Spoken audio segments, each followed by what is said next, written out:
Filósofos y moralistas. En los días de Clemente, el moralista había ocupado el lugar del filósofo. La filosofía en general había caído de los altos vuelos metafísicos de Platón y Aristóteles para centrarse en el ruedo de la vida cotidiana del hombre, presente en Sócrates, de quien toman ejemplo las numerosas escuelas y corrientes de filosofía ética.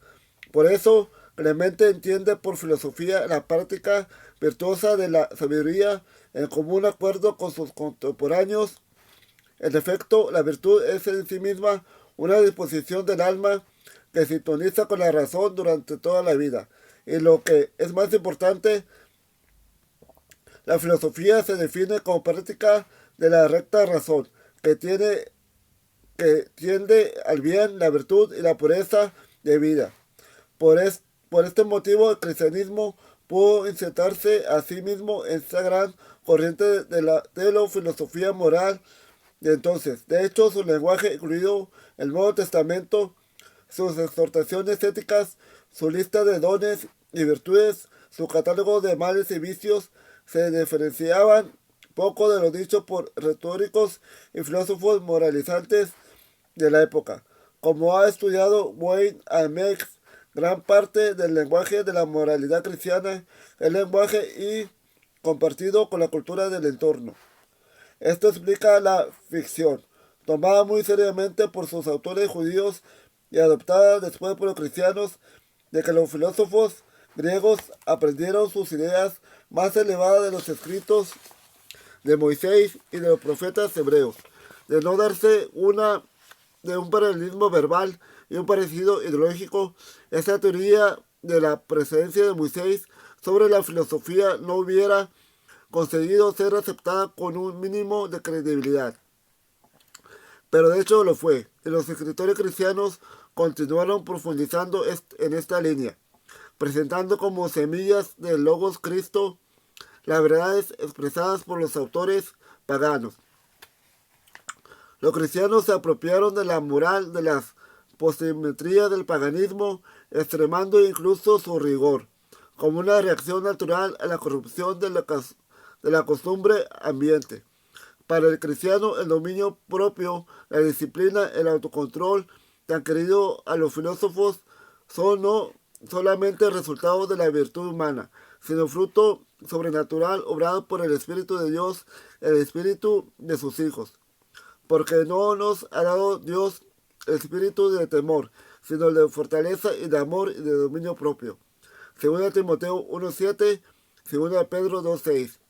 El fruto del Espíritu es caridad, gozo, paz, tolerancia, benignidad, bondad, fe, mansedumbre, dominio propio. Gálatas 5:22.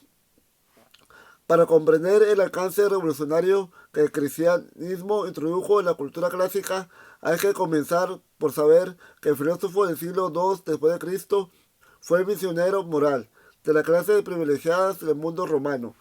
A decir de Peter Brown, nunca pensó seriamente en dirigirse a las masas. Su papel se agotaba entre la élite de la sociedad, gozando del elevado estatus moral que derivaba de su papel, aunque se proclamaban maestros y guías de los hombres, en todo lo que es propio según la naturaleza. Lo cierto es que se trataba de representantes de una clase prestigiosa del poder a la que dirigían en principio sus mensajes edificantes. Con la aparición del cristianismo se va a producir una rápida democratización de la cultura elíptica de los filósofos. La más profunda revolución del periodo clásico tardío, que lea o estudie los escritos y papiros cristianos, observará que las obras de los filósofos, aunque ignoradas en gran medida por el notable medio de las ciudades, penetrarían con la predicación y la especulación cristianas hasta formar un grueso sedimento de nociones morales que se difundieron entre millares de personas humildes. Como se percibe claramente en la obra de Clemente, las exhortaciones filosóficas que originalmente dirigían escritores como Plutarco y Musonio Rufo a los lectores de las clases privilegiadas son entusiásticamente recogidas ahora como fuente de inspiración por los autores cristianos y transmitidas deliberadamente a comerciantes y artesanos urbanos. Aquellas exhortaciones filosóficas permitieron a Clemente presentar el cristianismo como una moral genuinamente universal y enraizada en el sentimiento nuevo de la presencia de Dios y de la igualdad de todos los hombres ante su palabra. El cristianismo no solo democratizó el pensamiento filosófico, restringiendo a la élite de la sociedad privilegiada, sino que lo salvó para la posteridad. No solo las clases ociosas de los grandes propietarios, sino los comerciantes, los artesanos, los esclavos, hombres y mujeres, llegaron a participar y manejar con soltura los altos principios de la revelación bíblica, sazonada con los principios más elevados de la filosofía pagana. Galeno, el médico contemporáneo de Clemente, quedó estupefacto de dos cosas: una, el desprecio de la muerte de los cristianos, y otra, el autocontrol y disciplina de los mismos, por las cuales se elevaban a la altura de los auténticos filósofos. Con todos sus defectos humanos, la iglesia cristiana se ofrecía a sí misma como una sociedad en la cual brillaban los anhelos de Pablo, que seáis irreprensibles y sencillos, hijos de Dios, sin culpa en medio de una generación maligna y perversa, entre los cuales resplandecéis como luminares en el mundo. Filipenses 2:15. Perseguida por el pueblo, calumniada por la inteligencia, condenada a muerte por las leyes del Estado, la Iglesia resultó ser el apoyo más sólido de lo mejor de la cultura, el sostén más firme del Estado y la impulsora de una civilización ciertamente democrática y social, que todavía hoy sorprende a los historiadores. He gastado una vida entera en el estudio de las tradiciones cristianas, especialmente en su fase antigua, griega y romana. Por lo mismo me ha impresionado profundamente la continuidad de las formas fundamentales de pensamiento y de su expresión, que franquea triunfante el abismo abierto entre estos periodos antitéticos de espíritu humano y los integra en una civilización universal.